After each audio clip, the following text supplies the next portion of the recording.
Para la Tierra es noticia.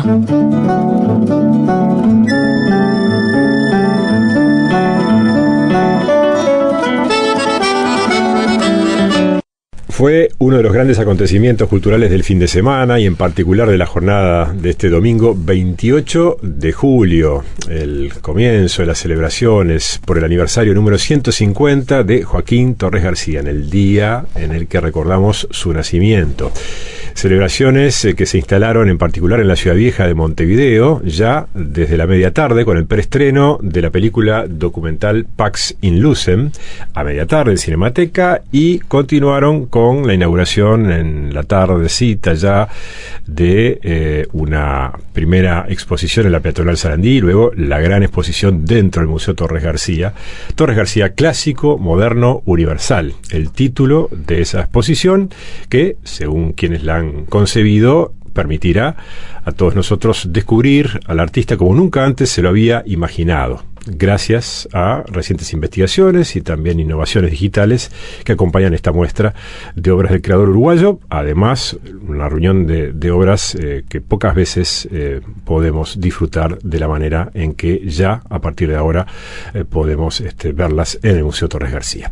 Con nosotros esta mañana aquí en estudios Alejandro Díaz, director del Museo Torres García, bisnieto del maestro Torres y protagonista de la película. Más ya les vamos a contar. Buen día, Alejandro. Hola, muchas gracias. Felicitaciones. Gracias. Emiliano Massa, junto con él, director de la película Pax in Lucem. Buen día, Emiliano. Hola, buenos días, ¿cómo están? Y largamente vinculado también al museo, ¿no? Y en la vida también. Y a Torres. Sí, sí. Y Ale también, con Ale hicimos la coescritura del guión de este proyecto. Ahí está. Empezamos hace varios años atrás, ya pasando a blanco y negro estas ideas. Ahí está. En distintos formatos, de alguna manera, visualmente, has hecho otros trabajos para el museo en el pasado, en varias oportunidades, o sea que era un tema para vos familiar. Sí, existe una cercanía afectiva y de conocimiento con el museo y con su gente. No solo con Alejandro, sino con toda la familia de Torres García. Y hicimos varios trabajos, de hecho, creo que hace mucho, no sé, fue por el 2004 que hicimos el primero, que se llamaba El Museo Dentro del Museo. Era un pequeño documental que mostraba cómo era, ¿no? la vida de... Cómo era la vida trabajando en el museo, armando exposiciones, viajando con las exposiciones. Entrevistó a gente del staff, gente de administración, claro. Incluso. Fue muy lindo. Y fue un primer proceso mío como trabajo documental, porque yo en ese momento también trabajaba en publicidad. Fui productor de publicidad, tuve una productora de publicidad a la cual le dediqué muchísimos años, pero ese trabajo fue como, lo recuerdo ahora que me estoy dando cuenta, es el primero donde incluso con trabajo de publicidad por medio me desmarqué y me fui para el otro lado. Claro. Bueno, Alejandro, es un comienzo en realidad, si bien de alguna manera ayer aparecieron en escena muchas de las cosas para las que ustedes trabajaron hace mucho tiempo. No mencioné una más que es muy importante también, que es el lanzamiento de la reedición del Universalismo Constructivo, una de las grandes obras teóricas de Torres García. Pero seguramente para ti, bueno, muchas emociones, ¿no? Que se mezclaron allí, ¿no? Sí, se juntó todo, pero de la mejor manera posible. Nosotros queríamos traer a Torres en esos aspectos que son el pensamiento, y reeditando este libro tan importante que es el Universalismo Constructivo, que por suerte ya lo tenemos y es hermoso, y eso nos permite conversar con él, leerlo, escuchar su voz en primera mano. De alguna manera la vida de Torres tan movida y tan vivida que se refleja en la película, y después la obra de Torres a través de la exposición con todos esos facetas que mencionabas. Entonces, bueno, sentimos que estamos cumpliendo con dar un Torres García integral, ¿verdad? Ahí está. Bueno, decían que esto del guión viene desde hace larga data. ¿Cuándo empieza? ¿Cuándo se planta la primera semilla de una idea de un documental? Es raro eso, porque en este caso la primera semilla de una idea de un documental para los 150 años de Torres se plantó en el año 2018, en el segundo semestre del 2018. Armamos un proyecto pensando en el 2024, pero en el año 2012, cuando el Museo Nacional de Artes Visuales le repatria al Museo Torres García una caja que tiene los fragmentos de Pax in Lucem, donde Alejandro por primera vez en su vida se enfrentaba a esa caja y se los iba a llevar a... Contarle un poco capaz que a la audiencia, esa caja son los restos de la obra... de un mural que se daba por incendiado, por perdido, junto a 73 obras de Torres, en un museo que ocurrió en el Museo Nacional en el Museo de Arte Moderno de Río de Janeiro en 1978. Ahí está. ¿No? Se celebraban 100 años de la vida de Torres García, ¿no? Hace 50 años atrás, una enorme exposición retrospectiva lo representaba en diferentes lugares del mundo, y cuando llegó al Museo de Artes Visuales se prendió fuego el museo. Y Increíble. ahí se fueron todas juntas. Entonces esta obra estaba perdida, o sea, y de repente cuando se hizo la repatriación de esas piezas que el Ministerio de Educación y Cultura se las pasa al Museo de Torres García, yo ese momento dije, hay que grabar esto porque es un momento histórico. Totalmente. Y a partir de ese momento seguí filmando todo un proceso que protagonizó Alejandro desde la dirección de ordenar en primer lugar la restauración de esos fragmentos, que fue por como un año de trabajo, y después generar una réplica del mural Paxi en Luz. Ahí está, y bueno, interesante que ese también haya sido el punto de partida de la película, ¿no? Empezar en ese momento, en ese incendio que fue, ustedes lo ponen, una pérdida invaluable, y bueno, de ahí en más se cuenta el resto de toda la historia, ¿no? Sí, porque es interesante, porque, viste, siempre... En cualquier historia que uno cuenta hay un inicio, un desarrollo y un final, ¿verdad? Y está bueno que haya un desplazamiento entre lo que pasa al inicio y lo que sucede al final. Tiene que haber una evolución de algo. Y nosotros empezamos esta película por una pérdida, ¿no? O sea, esto empieza con una tragedia y queremos que termine de otra manera distinta. Que termine con una resignificación de la ausencia. Una obra en particular, que es la que da título a la película, pero en realidad 73 obras que se perdieron. 73 obras que se perdieron, que además... era una selección de la mejor obra constructiva de Torres que había en el Uruguay. Entonces yo vengo bregando, no por machacar en la herida, pero creo que tenemos que tener conciencia de esa pérdida los uruguayos para poder procesarla y para poder ver cómo nos proyectamos, ¿no? Porque Torres García en el Uruguay no es lo que debería ser, no tenemos el Torres García que deberíamos tener. Entonces a mí me gustaría que primero seamos conscientes de eso y después ver qué hacemos. Y ayer un poco lo planteé, porque creo que hay que animarse a soñar con un Uruguay repatriando obra de Torres García significativa para volver a ser un lugar, digamos, central en la obra de Torres García. Y de esas obras perdidas, ¿hay algún registro, alguna foto, algo que nos diga qué había en todo ese acervo? Hay fotografías en general en blanco y negro.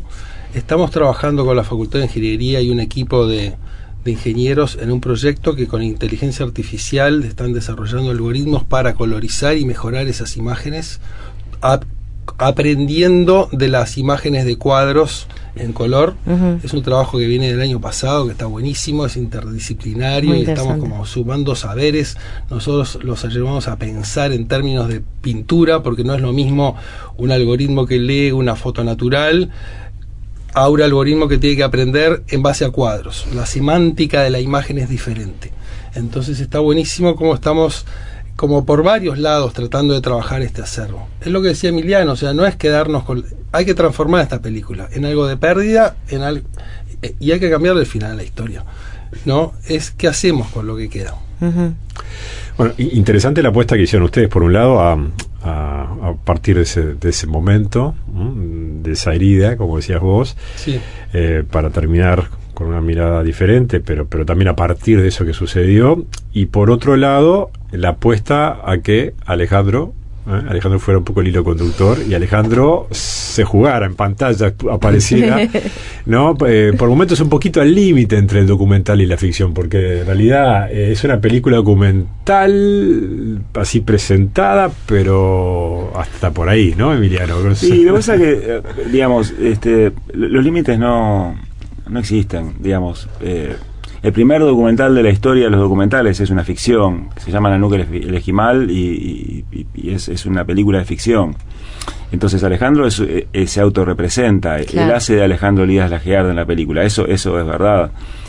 Pero si no existía esta película, Alejandro no hubiera hecho ese viaje tras las huellas de su bisabuelo. Entonces eso ya es una ficción. Claro.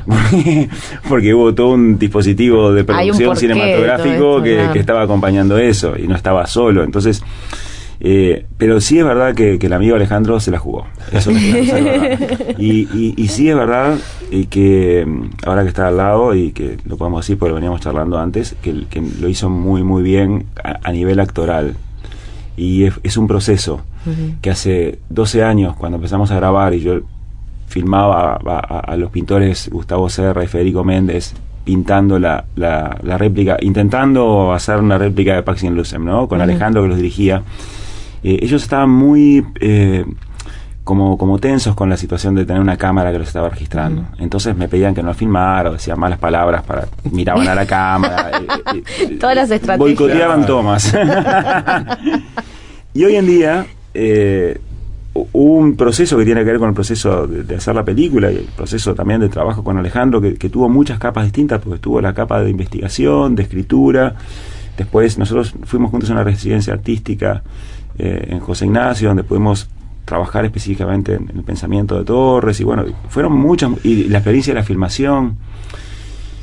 Y la película tuvo un orden de filmación que lo fue llevando a que las cosas más cercanas a la ficción se fueran acumulando hacia el final, y bueno, y yo creo que se ve esa transformación en el personaje, porque cuando Alejandro se enfrenta al Museo de Arte Moderno de Río de Janeiro y se enfrenta al archivo de lo que pasó, bueno, le pasó de verdad eso ahí. Claro. Tenía toda una capa de maduración para llegar a ese punto. Claro. Total. O sea, el museo hoy recuperado, ¿no? Como está hoy, la conversación con varios profesionales que hoy trabajan allí, y donde de alguna manera también transmitiste tus emociones, ¿no? Donde transmitís lo que sentís como bisnieto. En el Museo de Arte Moderno de Río de Janeiro, ¿no? Claro. Sí, y me pasó eso, y bueno, en el juego de hacer la película, que es verdad que fue un proceso que yo fui aceptando, además hay que jugársela, o sea, yo entendí que era para bien de la película, ¿no? O sea, yo al principio quería simplemente ser una especie de dispositivo o hilo conductor, ¿no? Una cara que se mueve por la película y te va llevando de escena en escena. Y en un momento vos entendés que si te entregás a ese juego, a hacer y a mostrarte, y va a ser un resultado. Entonces, claro, también hay que ser un poquito, ¿no? Animarse y por el bien, digamos, del proyecto. Y es un poco lo que yo sentí, digo, si estoy en el baile, como dicen, si se fue el balde, que se vaya en la cadena. Claro. Y ahí en el Museo de Río de Janeiro yo me permití, yo sentía muchas cosas, podría haberme como cerrado, reprimido, ¿no? Y dije, bueno, está bueno, ¿por qué no mostrarlo? Si es la verdad, ¿no? Entonces sí me permití mostrar como yo me veo en pantalla, y me doy cuenta que estoy como movido, emocionado, y además me acuerdo que yo sentí, bueno, esto que salga, que se vea mejor. Claro, esa emoción también está en tus rostros, en tus participaciones, y también está en el resto de la familia que participa en la película, ¿no? Que como que representan esto del legado, y esto del cuidado del legado de Torres, ¿no? Y en diferentes generaciones también. Sí, es verdad. Es un tema que a mí siempre me generó un poco de conflicto, porque yo dije, yo no quiero ser el bisnieto de Torres García, yo quiero ser el director del museo, yo quiero ser un profesional y hacer un trabajo, ¿no? Pero también es verdad que somos familia, y también es verdad que lo hacemos desde un lugar del cariño, ¿no? Capaz que en épocas pasadas es como que era poco profesional la gestión del museo, yo la veía como en otras generaciones como demasiado familiera, y me quise alejar de eso. Y ahora es como que estamos llegando a un equilibrio, ¿no? Entre una visión más profesional, bueno, hubo quienes nos formamos, quienes desarrollamos como una carrera, y otros que no, obviamente. Y ahora es como que estamos en un lindo equilibrio entre lo afectivo, que es el motor de todo en realidad, sí, porque las cosas no funcionan en base a la cabeza. Y eso Torres también te lo enseña, ¿no? Con esos dibujitos que tiene, la intuición, la emoción y la razón, ¿no? Y la parte del corazón es fundamental en realidad. Sí. Bueno, es una película que en la medida en que Joaquín Torres García en su vida se movió por el mundo, la película tenía que moverse, ¿no? Y de la cosas que podemos contar sin contar toda la película. Es una película que obviamente tuvo que... Nos lleva a pasear. Ahí está. A lugares preciosos, además. Precioso, sí. Que también de alguna manera también es una road movie, ¿no? Uno asocia muchas road movies a otro tipo de películas, tal vez, pero es verdad que es una película donde un personaje desarrolla un viaje y se va encontrando con personas que lo transforman y con situaciones que lo transforman. Eso es una road movie. Entonces este documental tiene forma de road movie y mezcla, claro, la ficción con la realidad. Sí, la palabra realidad siempre es media es entre comillas siempre, porque la realidad es cada una de todas nuestras realidades, pero en el encuentro con personas que han estudiado muchísimo a Torres, que lo adoran en ese sentido de la palabra, ¿no? De adorar a alguien, y sobre todo mucha gente que no es uruguaya, ¿no? Bueno, con un montón de gente se van encontrando en este viaje. Vamos encontrando una cantidad de gente que tiene mucha pasión, que vienen del lado de la academia, la mayoría, aunque tenemos algún personaje muy raro, que es hermosísimo en la película, es como una especie de gaucho ahí de terraza, un hombre de campo que de una sabiduría profunda, que nos van contando, en este viaje nos van completando facetas de esa ausencia, ¿no? De diferentes maneras la ausencia se va completando en memoria.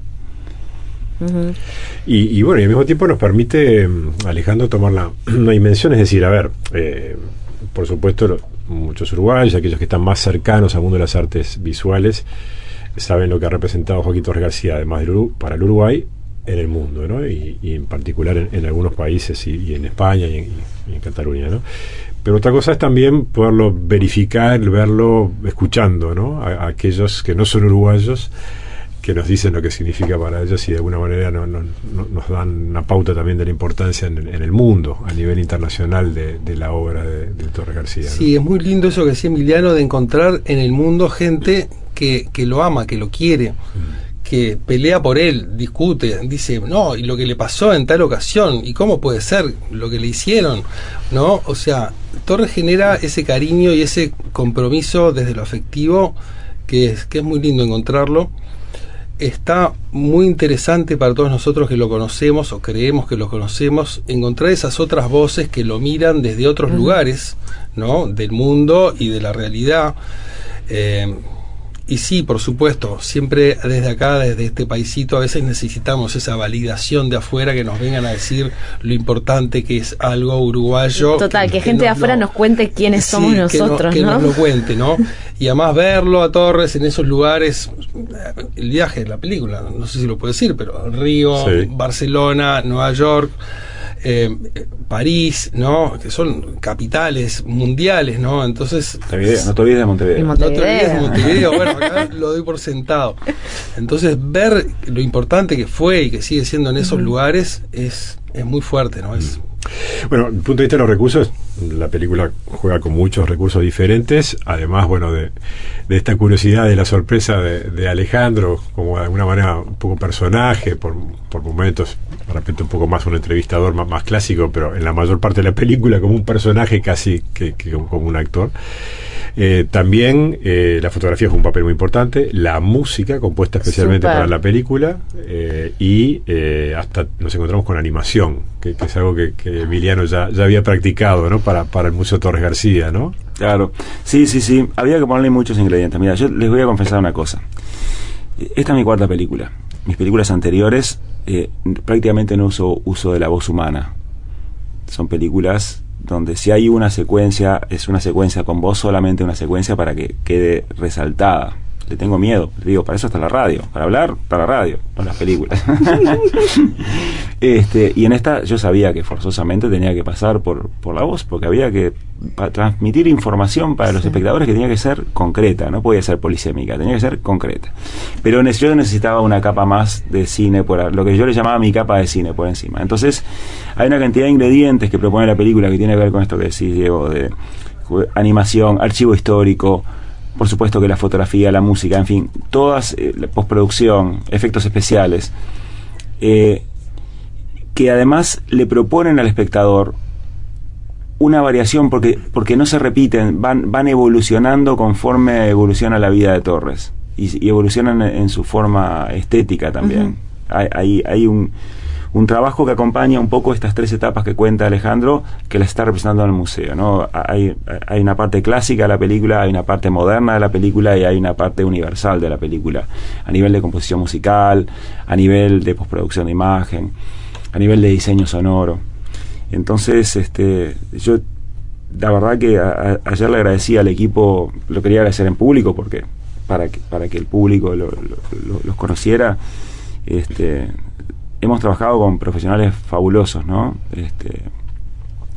Que con ellos he hecho cada una de mis películas, con la mayoría de ellos, ¿no? Es una colaboración que va teniendo experiencia y que estamos avanzando hacia un lado.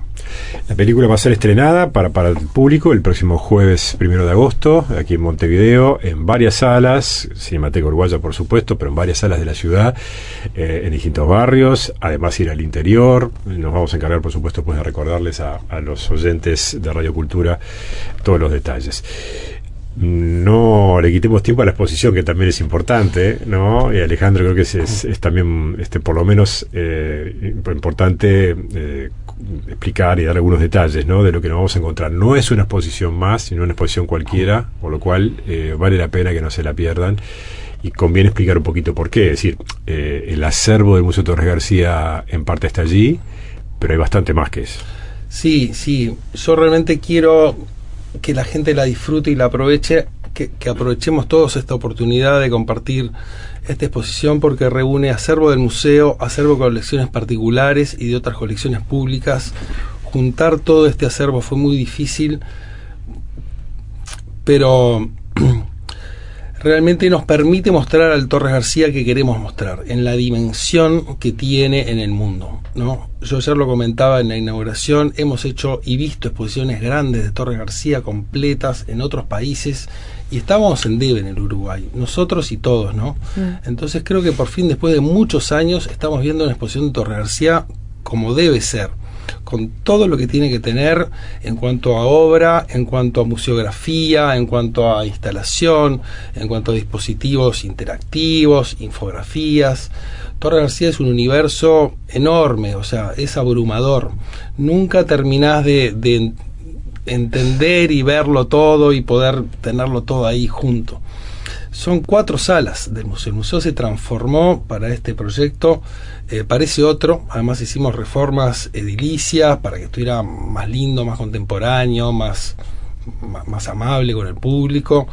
Y hay obras que no se habían visto, hay una facetita ahí de arte religioso que casi no se conocía, hay unas obras constructivas en la sala que le llamamos Universal, que son descomunales, hay 3 obras en una pared del fondo. Yo no quiero spoilear mucho, pero realmente la gente se queda ¡pah! Porque es el Torres García así, el del primer nivel, ¿no? El que realmente te emociona, ¿no? Entonces no es para que vayan al museo y paguen la entrada, sino para que la aprovechen y la disfruten. Invito a todo el mundo que pueda y que le guste, que le interesa, a ver todo esto junto, que además son salas que se van transformando, ¿no? Porque al ser esta idea de estos 3 niveles, clásico, moderno, universal, son como 3 exposiciones diferentes, claro, pero que son todo lo mismo. Y después hay una 4ª sala que se llama Pax Inclusem y que dialoga con la película, y que si van a ver la película está buenísimo que vayan ahí porque van a tener una experiencia transmedia realmente. Claro, bueno, capaz que el orden, al menos la propuesta que puedo extender, ver la película, sí, y después sí, ya la muestra. Yo digo que sí, totalmente. Ahí está. Bueno, recordemos también que hay en estos momentos complementarias seguramente y que se suma a estas celebraciones la exposición inaugurada hace algunos días en el Museo Nacional de Artes Visuales, basada en ese caso en el acervo que tiene el Museo de Artes Visuales, que suma además las obras de los alumnos, de muchos de los alumnos del taller Torres García, de los más destacados. O sea que arrancaron las celebraciones. Sí, vamos a tener más, ¿no? Trabajando en 2 más por lo menos, en una en el Museo Blanes de Torres García, el taller y la ciudad de Montevideo, porque además son 150 años de Torres y 300 de Montevideo. Claro. Así que los números redondos se van se van coaligando, y otra en el Museo Figari, de Torres y Figari primitivos. Torres y Figari ambos rondaron con la idea de lo primitivo, del primitivismo. Ambos coincidieron en París durante el tiempo que estuvieron. No fueron amigos, tampoco enemigos. O sea, Torres no hay que ponerlo nunca como enemigo de nadie, porque realmente Torres era lo más inclusivo y lo más vengan conmigo que hay. Participaron juntos en una exposición organizada por Torres García de artistas latinoamericanos. Están los dos en una foto. Entonces estamos trabajando ese nexo junto a Tiago Roca, director del Museo Figari, para mostrar este lugar de encuentro de Torres García y Figari. Qué bueno, qué lindo. Realmente un momento de mucha alegría, de mucha emoción, de un Uruguay que, bueno, despacito se va poniendo a la altura, ¿no? También seguramente de esa deuda que tenía y que seguramente va a seguir teniendo durante un cierto tiempo. Bueno, hay desafíos que Alejandro planteó justamente aquí, los planteó ayer en la inauguración del museo, que ojalá podamos tener un poco más de presencia de obra de Torres, de esa que anda por ahí desperdigada en el mundo, ¿no? ¿Algo de eso llegó al Uruguay en esta exposición? ¿Alguna de esas obras que anda por ahí desperdigada? Son obras de colecciones particulares, sí, claro. Y hay particulares que están, por la de ellos, trayendo obra, compran en una subasta en Nueva York y lo traen para acá.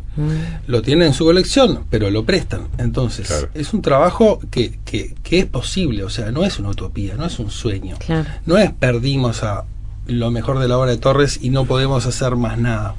Yo ahora quiero defender eso. Podemos hacer. ¿Por qué no? Muy bien, bueno, estaremos atentos a eso, por supuesto, a las noticias que vengan y a la reproducción de la película, que eso me imagino también va a ser para ustedes interesante saber qué pasa con la gente, ¿no? Con el público, Emiliano. Sí, es fundamental que a partir de este jueves, para toda la gente que sepa que en las películas el primer fin de semana es fundamental, crucial. Entonces, no demoren. Claro, no hay que dejarlo para la segunda, hay que ir sí, jueves o este viernes o este sábado, sí, o este domingo a ver la película y correr la bola después. Y está buenísimo además que se entienda que no es una película para público que debe saber quién fue. No, al contrario, se aprende un montón. Nos acerca, nos complementa, nos llena. El sueño es eso, que la película te haga ir después al museo, a los museos donde hay obra, donde va a haber obra. Y lo veas con otros ojos, porque te abre la mirada, ¿no? Totalmente. Porque uno tiene como un Torres García, que es el que ya está, como uruguayos tenemos nuestro chip y estamos preconfigurados para saber descubrir, está, y ese es un Torres García. Pero acá decimos, claro, mirá todo lo que hizo. Claro. Te revela las claves para entenderlo. Y que te cuenta una buena historia también, ¿no? Y una historia que ustedes eligieron contar de una manera original, porque no es para nada ese relato, bueno, Joaquín Torres García nació el día tal y tal, y vamos avanzando con su, digamos, aunque sí, con su edad. Nos cuenta el día y la hora en que nació. Te lo cuenta, pero creo que te lleva para ahí primero y de una manera muy contundente y muy efectiva, ¿no? Y eso de llamarlo película, a mí, nosotros es un documental, pero nosotros queremos decirle que es una película. Nos gusta transmitirlo así porque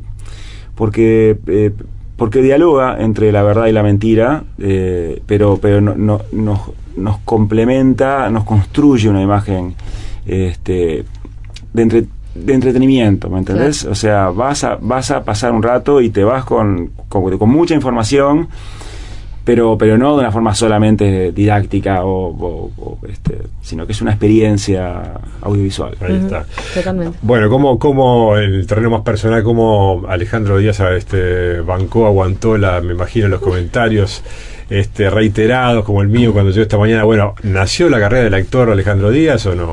¿Cómo la llevaste yo esa? Digo bueno, tengo que confesar algo. Yo tengo una betita. Yo estudio ingeniería. La gente no se lo imagina, pero yo soy ingeniero industrial mecánico. Cuando salí de la facultad de ingeniería sentía que me faltaba algo, un pedazo de mí que yo no sabía lo que era, pero que me faltaba.